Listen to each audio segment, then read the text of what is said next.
কেমন আছেন সবাই?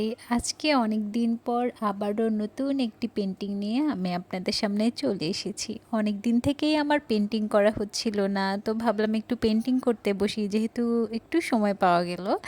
আর খুব বেশি সময় পাচ্ছিলাম না পেন্টিংয়ের জন্য, তাই ভাবলাম ছোটোখাটো একটা পেন্টিং করেই একটা ভিডিও বানিয়ে ফেলি। অনেক দিন থেকেই যেহেতু টিউটোরিয়াল বানানো হচ্ছিল না, ভাবলাম ছোটোখাটো একটা টিউটোরিয়াল বানানোই যায়। তাই মিনিয়েচার পেন্টিং নিয়েই আমি কাজ শুরু করে দিলাম। আর মিনিয়েচার পেন্টিং তো আমার সবসময় অসম্ভব ভালো লাগে। আমি এর আগে অনেক মিনিয়েচার পেন্টিং করেছি। আর মিনিয়েচার পেন্টিংয়ে আমার সবচেয়ে বেশি যেই জিনিসটা ভালো লাগে যে কোনো কিছু খুব ইজিলি সুন্দর করে ফুটিয়ে তোলা যায়। তো মিনিয়েচার পেন্টিংয়ের জন্য আমি আজকে সিলেক্ট করেছিলাম একটা বিকেলের দৃশ্য।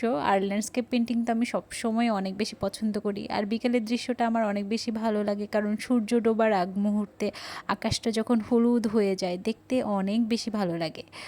আর এই যে আমার ল্যান্ডস্কেপ পেন্টিংয়ের ফাইনাল লুক আপনাদের কাছে কেমন লেগেছে অবশ্যই জানাবেন। আবারও নেক্সট কোনো পেন্টিং নিয়ে আপনাদের সামনে খুব তাড়াতাড়ি চলে আসবো। সবাই ভালো থাকবেন।